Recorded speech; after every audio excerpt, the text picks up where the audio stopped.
Chapter 6.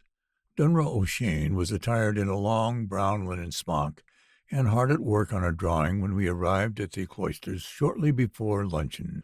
She seemed none the worse for wear or her fainting fit of the previous night, and the company were rather inclined to rally de Grandian on the serious diagnosis he had made before rushing away to secure medicine for her. I was amazed at the good-natured manner in which he took their chaffing, but a hasty whisper in my ear explained his self-control. Apes, angered fools, laughter are like to be treated with scorn, my friend, he told me. We, you and I, have work to do here, and we must not let the hum of pestilent gnats drive us from our purpose. Bridge and dancing filled the evening from dinner to midnight, and the party broke up shortly after 12, with the understanding that all were to be ready to attend Thanksgiving services in the nearby parish church at 11 o'clock next morning. "Psst," friend Trowbridge, "do not disrobe," de Grandian ordered as I was about to shed my dinner clothes and prepare for bed. "We must be ready for an instant sortie, from now until cockcrow tomorrow, I fear." "What's this all about, anyhow?" I demanded a little irritably, as I dropped on the bed and wrapped myself in a blanket.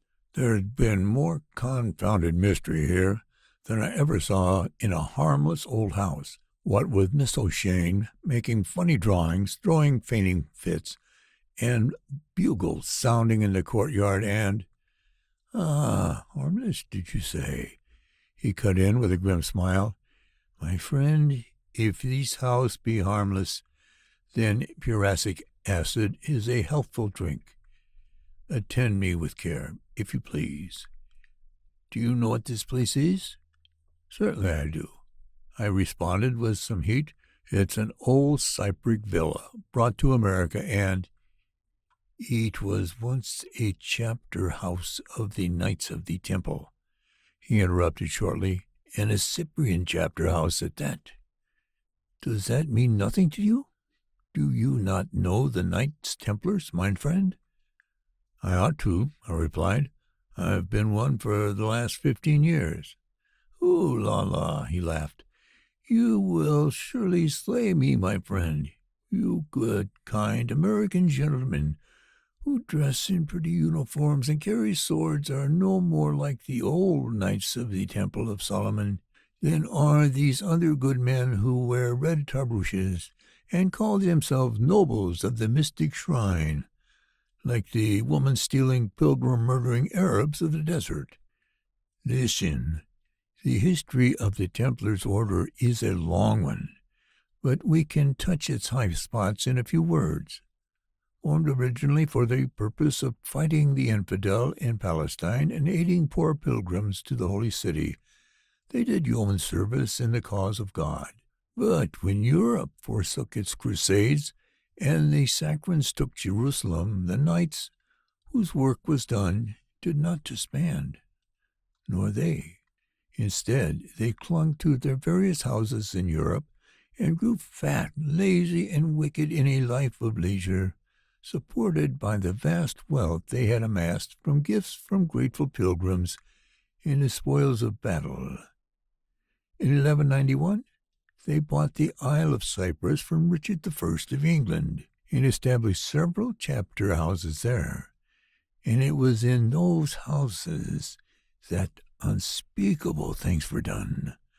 Cyprus is one of the most ancient dwelling places of religion, and her illegitimate sister, superstition.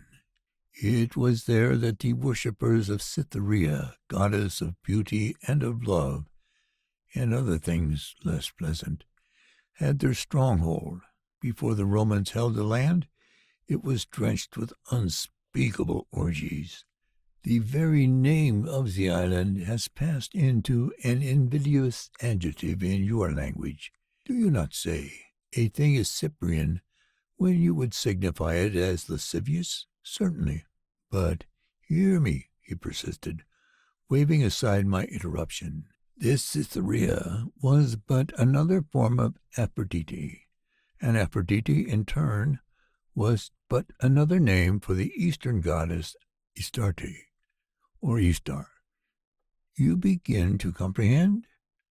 Her rites were celebrated with obscene debaucheries, but her worshippers became such human swine that only the most revolting inversions of natural beings would satisfy them. The flaunting of sacrifices of virtue were not enough. They must needs sacrifice, literally, these things which impersonated virtue, little innocent children and chaste young maidens. Their foul altars must run red with the blood of innocence. These things were traditions in Cyprus, long before the Knights Templars took up their abode there. And as one cannot sleep among dogs without acquiring fleas, so the knights, grown slothful and lazy, with nothing to do but think up ways of spending their time and wealth, become addicts to the evils of the earlier heathen ways of their new home. Thoughts are things, my friend, and the evil thoughts of the old Cyprians took root and flourished in the brains of those unfortunate old warrior monks, whose hands were no longer busy with the sword, and whose lips no longer did service to the Most High God. You doubt it? Consider. So Philip IV and Clement V undoubtedly did Jacques de Molay to death for no better reason than that they might cast lots for his raiment. The fact remains that many of the knights confessed to dreadful sacrileges committed in the chapter houses, to children slain on the altar once dedicated to God, all in the name of the heathen goddess Cyrithia. This very house wherein we sit once was the scene of such terrible things as those. About its stones must linger the presence of the evil men, the renegade priests of God who once did them.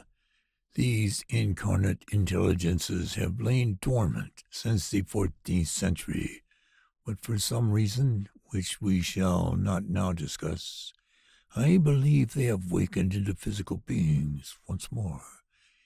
It was their reincarnated spirits we saw flitting past the door last night, when Mademoiselle Dunrow lay in the trance. It was they who took the little boy from his grandmother's arms. It was they who slew the brave policeman. It was they who will soon attempt to perform the hideous inversion of the Mass.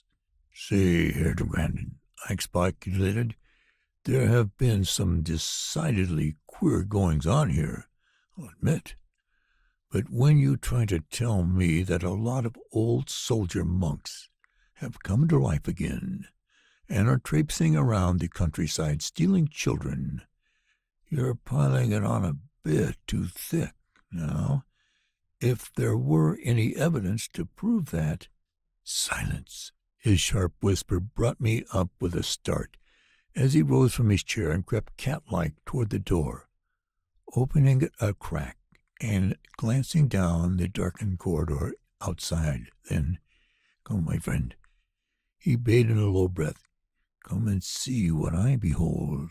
As he swung the door back, I glanced down the long stone-paved gallery, dark as Erebus, save as canceled bars of moonlight shot obliquely down from the tiny mullioned windows, piercing the dome, and made out a gliding, wraith-like figure in trailing white garments.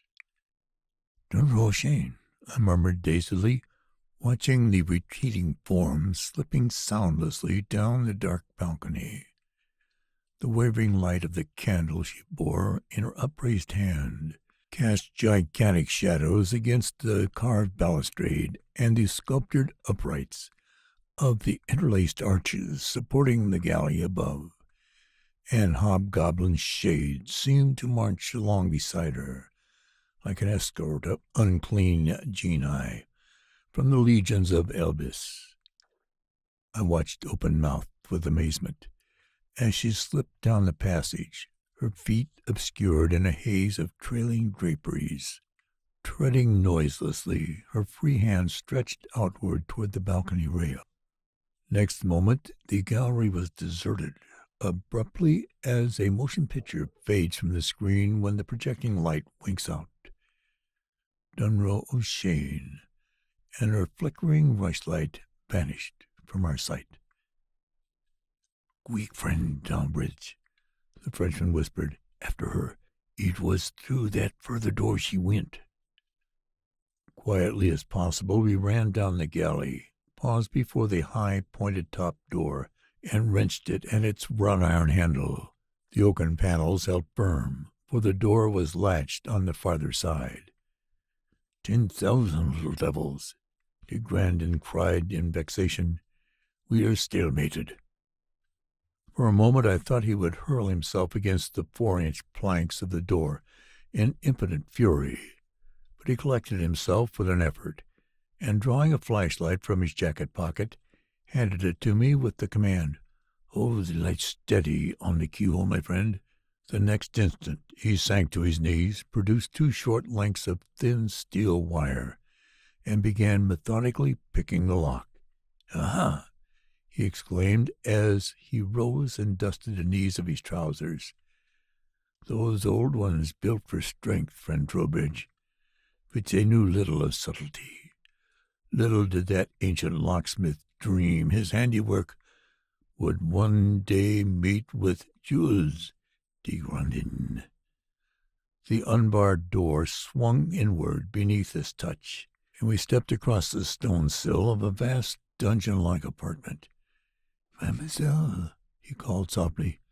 "Mademoiselle Dunroe, are you here?" He shot the searching beam of the flashlight hither and yon about the big room, disclosing high walls of heavy carved oak, a great canopy bed, several cathedral chairs, and 1 or 2 massive iron-bound chests, but found no living thing. "Mordieu, this is strange," he muttered, sinking to his knees to flash his light beneath the high carved bed.